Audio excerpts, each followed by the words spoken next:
It is Jim Warrior, and we're continuing with this crazy pink lighting just because um, that's what I like right now, and that's what I'm enjoying, and I'm not going to change it just for the video. So, I actually forgot to address this week's YouTube Pagan Challenge in my last video, even though I think I said at the beginning of the video that I was. So, it'll get its own video now. And this week's YouTube Pagan Challenge is spirituality and the mundane life. So like magic and mundane, do they tie in? I Yes, of course they do. I don't think that they're separatable. They're not separable to me. I know that some people will say, well, you know, how is going to get your driving license renewed a magical experience? And I would argue that that is a extremely magical experience because you are like renewing your identity or getting your identity. Suddenly, that to me, getting your driving license, it's hard to say. Getting your driving license renewed or issued is a magical experience because it's a chance to do identity work, to do base work. That event can become a ritual. You know, like the process of studying for your driving license, and then the process of actually doing it is like a ritual, performing, in the car with someone. Sorry, my brain went to a very naughty place with that. But performing in the car with a stranger can be a ritual. The ritual of actually getting your license, and then of course actually getting your license, getting that validation, getting the result of that ritual, of that spell that you just did. So going to the DMV can be a magical experience too.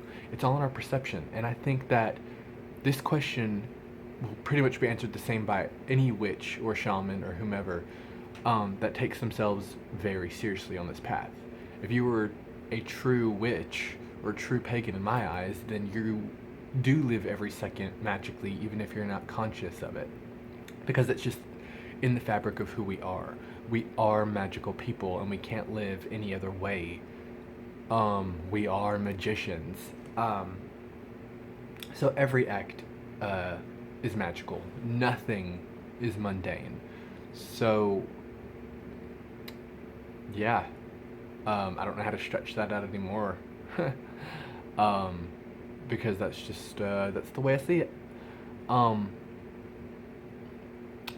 think that if you're feeling like maybe you aren't living magically in your mundane moments, maybe you want to live consciously magically, and by that I mean you want to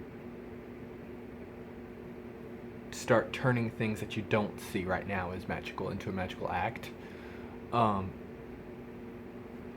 Then there are really good books out there. Like there's The Magical Household by Scott Cunningham. That's a classic. Tess Whitehurst does this kind of stuff a lot. I know some people don't like Tess Whitehurst because she's a light worker. Like she's so on the side of like the light that she kind of ignores the dark, kind of like a Doreen Virtue type. Almost to the point where it can be obnoxious. You're like, girl, there is dark shit out there. Deal with it. But she does have really good books on this. Like I think it's called like the Good Energy book, and then her book specifically on cleaning your house, Magical Housekeeping. That book was revolutionary for me when it came out. I mean, like truly revolutionary. Magical Housekeeping, yeah, by Tess Whitehurst, and The Magical Household by Scott Cunningham, and the Good Energy book by Tess Whitehurst is also amazing. So check those out for sure if you're wanting to like merge your magic and mundane lives.